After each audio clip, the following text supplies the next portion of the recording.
Speaker महोदय, आज मैं इस सदन में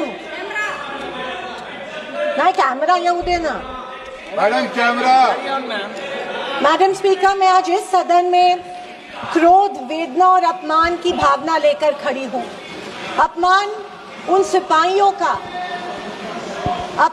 सिपाहियों का जिनको सीज फायर की ऑर्डर अपने देश के प्रधानमंत्री से नहीं बल्कि एक विदेशी से मिली। वेदना उन परिवारों की जिन्होंने पहलगाम के आतंकी हमले में अपने परिजनों को खो दिया। और क्रोध इस सरकार पर जो आज तक पहलगाम के आतंकी हमलावरों को न पकड़ पाई है और न ही उनके कुछ सुराग ढूंढ पाई है। ऑपरेशन सिंदूर नाम सुनने में देशभक्ति का लगता है, लेकिन असल में ये सिर्फ मीडिया पर किया सरकार का एक तमाशा था। कोई नहीं बता रहा है कि इस ऑपरेशन में हासिल क्या हुआ, कितने आतंकी पकड़े गए, हमारे कितने फाइटर जेट्स गिराए गए, कौन जिम्मेदार है, कौन किसकी गलती है।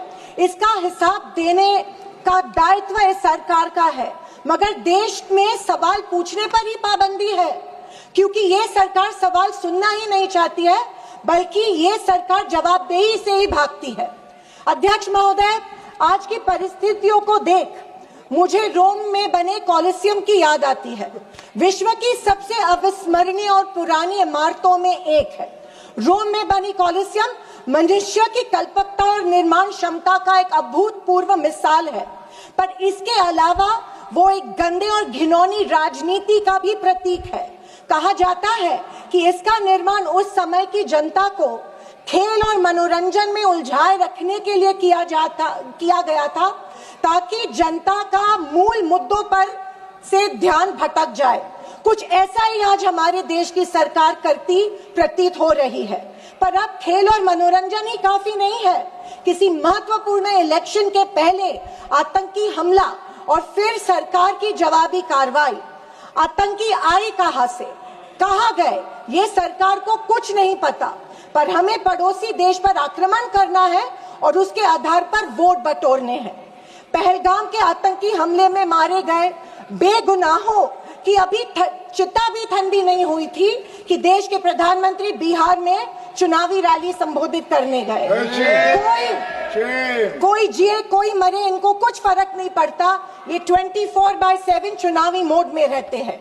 फिर साहब की मार्केटिंग की तरकस से आया नया तीर, ऑपरेशन सिंदूर। मुझे हमारी सेना की बहादुरी पर बिल्कुल संदेह नहीं है। मुझे हमारी सेना की बहादुरी और वीरता पर बिल्कुल संदेह नहीं है, पर इस सरकार की दुर्जनता की सीमा देखिए कि सेना के जवानों को लड़ने जरूर भेजती है, पर हमला होने के पहले दुश्मनों को आगाह भी कर देती है। ये हमारे परराष्ट्र मंत्री का बयान था। क्या यही कारण है कि हमारे जेट्स दुश्मन के द्वारा गिराए गए? क्या ये हमारी सेना के जवानों के जानों के साथ खिलवाड़ नहीं थी? खैर, जो इंसान मानता हो कि इस सेना के जवान की तुलना में एक व्यापारी ज्यादा खतरा मोल लेता है, उससे हम अपेक्षा ही और क्या करें। ये मूर्खता है या फिर देशवासियों को मूर्ख बनाया जा रहा है? ऑपरेशन सिंदूर से देश को क्या हासिल हुआ? अमेरिका के दबाव में किया गया एक शर्मनाक सीज फायर। फॉरेन पॉलिसी ऐसी कि मित्र देशों ने आतंकवाद की निंदा तो की, पर पाकिस्तान की नहीं। स्पीकर मैडम, प्रधानमंत्री कहते हैं कि ऑपरेशन सिंदूर का जश्न मनाने का पर्व है। किस बात का जश्न मनाए प्रधानमंत्री जी? हमले के पहले आपके विदेश मंत्री दुश्मन को हमले की पूर्व सूचना देते, उसका जश्न मनाए?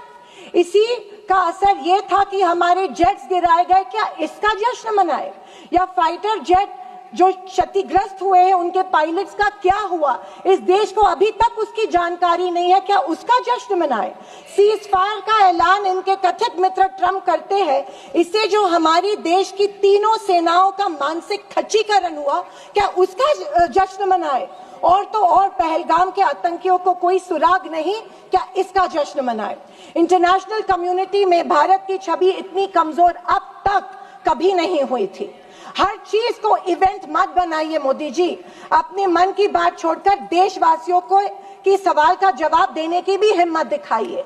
याद आती है जब इंदिरा गांधी जी के सामने पाकिस्तान सरेंडर हुआ था और एक हार्ड लाइनर निक्सन जैसे को भी इंदिरा गांधी की बात सुननी पड़ी। और विदेशी नीति की तो हालत और भी शर्मनाक है।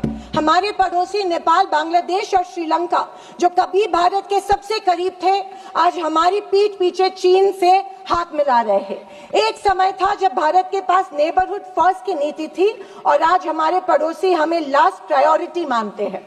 स्पीकर मैडम, विदेश जाकर इंडियन डायस्पोरा के साथ तस्वीर खिंचवाना ही विदेश नीति बन गई है। अब ये सरकार प्रश्न पत्र भी खुद बनाती है और उत्तर भी खुद तय करती है। जनता से कोई संवाद नहीं, पार्लियामेंट में कोई ट्रांसपेरेंसी नहीं। ये सरकार केवल प्रचार की मशीन बनकर काम कर रही है। पहलगांव के शहीदों के परिवारों को जवाब कौन देगा? सरकार की कूटनीति की असफलताओं को जवाब कौन देगा? चीन की बढ़ती घुसपैठ और पड़ोसी देशों की बेरुखी का जवाब कौन देगा? अगर सरकार जवाब नहीं देती है तो सरकार को सत्ता में बने रखने का कोई अधिकार नहीं है। विपक्ष का हर सांसद लोगों के सवालों को उठाता रहेगा और अगर सवालों से डरती है तो कुर्सी छोड़ो। ये कुर्सी, ये पद जवाबदेही का है, सिर्फ इवेंट सेलिब्रेशन का नहीं है। और अंत में मैं इतना ही कहना चाहती हूँ कि आवाज न सुनी हमारी, कुछ गम नहीं। आवाज न सुनी हमारी, कुछ गम नहीं। मजलूमों की चीखें तो सुन लीजिए। मन की बातें बहुत कर ली साहब, वक्त मिले तो देशवासियों की गुहार भी सुन लीजिए। जय हिंद। श्री सुनील तटकरे जी।